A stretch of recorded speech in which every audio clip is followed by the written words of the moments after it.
తెలంగాణలో ప్రాణాలు కోల్పోయిన విద్యుత్ ఉద్యోగుల కుటుంబాలకు భారీ ఆర్థిక సహాయాన్ని తెలంగాణ అసెంబ్లీ వేదికగా CM Revanth Reddy deputy CM Mallu Bhatti Vikramarka అందజేశారు. తెలంగాణ ప్రభుత్వం విద్యుత్ మరియు సింగరేణి కార్మికుల కోసం ప్రవేశపెట్టిన ప్రత్యేక ప్రమాద బీమా పథకం కింద యాదాద్రి భువనగిరి జిల్లాకు చెందిన వర్సు సురేష్, మహబూబ్ నగర్ జిల్లాకు చెందిన ముఖ్తార్ బేగ్ కుటుంబ సభ్యులకు ₹1 కోటి చొప్పున బీమా చెక్కులను అందజేశారు. ఈ బీమా చెక్కుల పంపిణీపై మరింత సమాచారాన్ని మా ప్రతినిధి హేమ అందిస్తారు. రాష్ట్రంలో ఎన్నడూ లేని విధంగా సింగరేణి అదేవిధంగా విద్యుత్ ఉద్యోగులు ఎవరైతే ఉంటారో విధులు నిర్వహిస్తూ మరణించినటువంటి వారి కుటుంబానికి ముఖ్యమంత్రి రేవంత్ రెడ్డి కాసేపటి క్రితమే ₹1 కోటి చెక్ను కూడా అందజేశారు. ఆ బీమా ఏదైతే ప్రమాద బీమాని కూడా అనౌన్స్ చేసినటువంటి పరిస్థితి రీసెంట్గా బడ్జెట్లో కూడా పెట్టారు. కాసేపటి క్రితం 2 కుటుంబాలకు కూడా ₹1 కోటి చెక్ని అందజేశారు. మనతో పాటు కుటుంబ సభ్యులు ఉన్నారు, మాట్లాడదాం. మన నమస్తే, ఎక్కడి నుంచి అన్న? భువనగిరి అమ్మ, మాది మోత్కూరు మండలం వస్తుంది, భువనగిరి జిల్లా మోత్కూరు మండలం దత్తపగూడెం గ్రామం. మాది మా అన్నయ్య అండి, చనిపోయింది. జేఎల్ఎం ఏంటన్న అన్న వర్క్? అన్నది కరెంట్ డిపార్ట్మెంట్ అండి. జేఎల్ఎం కరెంట్ డిపార్ట్మెంట్ బిల్లు కొట్టడం, ఏదైనా ట్రాన్స్ఫర్ అంటే రిపేర్ చేసేవాడు. అది అనుకోకుండా కరెంట్ షాక్ వచ్చి చనిపోయాడండి. చనిపోవడం వల్ల పిల్లలు అనాథలు అయిపోయారు. చేస్టోళ్ళు వీళ్ళకు షుగర్, బీపీ, వాళ్ళకు కూడా ఇబ్బంది, అన్నిటికీ అన్ననే చూసుకునేది. ఇప్పుడు అలాంటి మనిషి మాకు లేక చాలా ఇబ్బంది పడిపోయినాం. ఇప్పుడు 5 నెలల నుంచి కూడా చాలా ఇబ్బంది పడినాం. మాకేంటంటే 5 నెలలు అయింది. లాస్ట్ ఇయర్ అక్టోబర్లో చనిపోయాడండి. ఈ 5 నెలల నుంచి మాకు సార్ వాళ్ళు దీనికి తిప్పి ఇంత దూరం తీసుకొచ్చి ఇక్కడ వరకు మాకు ₹1 కోటి. ప్రభుత్వం నుంచి ఈ విధంగా ₹1 కోటి అంటే చాలా పెద్ద అమౌంట్ కాబట్టి ఎలా ఫీల్ అవుతున్నారు? ఫీల్ అవుతున్నాం అండి, వచ్చినందుకు ఉన్నది. కానీ మా అన్న లేని అయితే ₹1 కోటితో లోటు అయితే తీర్చలేరు కదండి. ఎందుకంటే ఎంతో కొంత పిల్లలకైనా, మా వదినకైనా, మా అమ్మ నాన్నకైనా కొద్దిగా సాయం చేసినందుకు కొద్దిగా అదో సంతోషంగా ఉంది. కానీ బాధే ఉంది. ఇంకా అన్న ఉంటే ఇంకా ₹1 కోటి ఇంకా ₹10 కోట్లని సంపాదిస్తాడు మా అన్న. లేదు, ఒక చిన్న బాబు అండి. ఆ బాబుకి ఏం సమాధానం చెప్పాలి? సురేష్, ఓర్సు సురేష్. సో చూడొచ్చు, ఇదంతా కూడా సురేష్ కుటుంబ సభ్యులు, 3 పిల్లలు కూడా ఉన్నారు.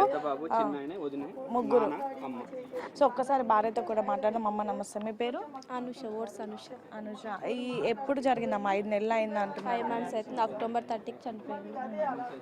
సో ఇప్పుడు మీకు ప్రభుత్వం నుంచి అంటే మనిషి లేనిది అయితే తీసుకురాలేము, కానీ ప్రభుత్వం నుంచి ఇలా ₹1 కోటి ఆర్థిక సాయం రావడం ఎలా అనిపిస్తుందమ్మా?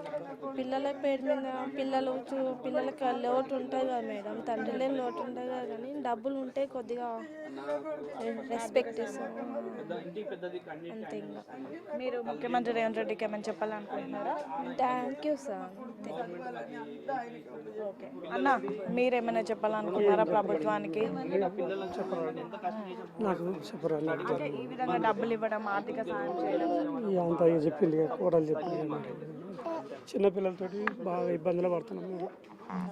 సో వీళ్ళంతా కూడా కుటుంబ సభ్యులు, అలా 2 కుటుంబాలు కూడా ఇక్కడికి వచ్చాయి. మొన్న రీసెంట్గా బడ్జెట్ 26-27 బడ్జెట్లో కూడా ఈ బీమాకు సంబంధించినటువంటి నిధులు కూడా పెట్టినటువంటి పరిస్థితి. సో వీళ్ళకి సంబంధించి 2 కుటుంబాలను కూడా పిలిచి కాసేపటి క్రితం అసెంబ్లీ వేదికగా ముఖ్యమంత్రి రేవంత్ రెడ్డి 2 కుటుంబాలు కూడా ₹1 కోటి ఆర్థిక సాయం చేశారు.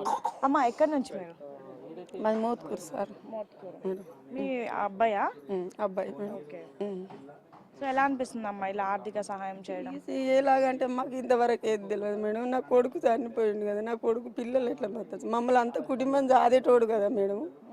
ఇప్పుడు మా కొడుకే పోయింది, మేము ఎట్లా బతాం మేడం? అది అంతే. ఆమె చిన్న వయసు మేడం. అదే అంటే మీ అబ్బాయినైనా తీసుకురాలేనప్పటికీ ఈ విధంగా ప్రభుత్వం నుంచి సహాయం రావడం, ₹1 కోటి రావడం ఎలా చూస్తున్నారు మీరు? ముఖ్యమంత్రికి ఏం చెప్తారు? మంచిగా ఉంటే మంచిగా చేసిండు సార్ అని మొక్కుతాం మేడం. నా కొడుకు పోయినందుకని ఈ సార్ మాకు సహాయపడ్డాడని అంటాం మేడం, అంతే. సో మొత్తానికి చూడొచ్చు, మొత్తం ఇప్పుడు ఏదైతే ఈ ప్రమాద బీమా పథకం ద్వారా విద్యుత్ సంస్థలోని దాదాపు 51,000 మందికి పైగా, సింగరేణి సంస్థలోని 41,000 మంది రాష్ట్రంలో ఉద్యోగులకు పెన్షన్లు, దాదాపు 7.57 లక్షల మంది కుటుంబాలకి ఈ పథకం భరోసాని కల్పిస్తుంది అంటూ కూడా చెప్పడం జరిగింది. ఇక రీసెంట్గా ఎక్కడైతే దక్షిణ తెలంగాణలో యాదాద్రి జిల్లా భువనగిరిలో మరణించినటువంటి ఓర్సు సురేష్ 2025 అక్టోబర్ 10న మరణించారు. సేమ్ టైం మహబూబ్ నగర్కి సంబంధించినటువంటి ఉన్నటువంటి ముక్తార్ బేగ్ కూడా మరణించారు. సో ఆ 2 కుటుంబాలకు కూడా ముఖ్యమంత్రి రేవంత్ రెడ్డి ₹1 కోటి ఆర్థిక సహాయం చేశారు. కాసేపటి క్రితం వాళ్ళకి చెక్లు కూడా పంపిణీ చేశారు. సో ప్రభుత్వం నుంచి అండగా నిల్చునే విధంగా, ధైర్యం నిలిపే విధంగా, అంటే ఇటు సింగరేణి కానివ్వండి, విద్యుత్ కానివ్వండి, లేదంటే ఇతర ఏ రంగాల్లో అయినా సరే ప్రభుత్వం కోసం పనిచేస్తున్నటువంటి వాళ్ళకు ఏం జరిగినా సరే ప్రభుత్వం అండగా నిలుస్తుంది అని భరోసా ఇవ్వడానికి పథకం తీసుకొచ్చాము, ప్రతి ఒక్కరికి కూడా అండగా నిలుస్తాము అని అయితే ముఖ్యమంత్రి రేవంత్ రెడ్డి భరోసాను కల్పించారు. దీనిపైన యావత్ ఉద్యోగులంతా కూడా హర్షం వ్యక్తం చేస్తున్నటువంటి పరిస్థితి. వీడియో జర్నలిస్ట్ చైతన్యతో హేమ, బిగ్ టీవీ, అసెంబ్లీ.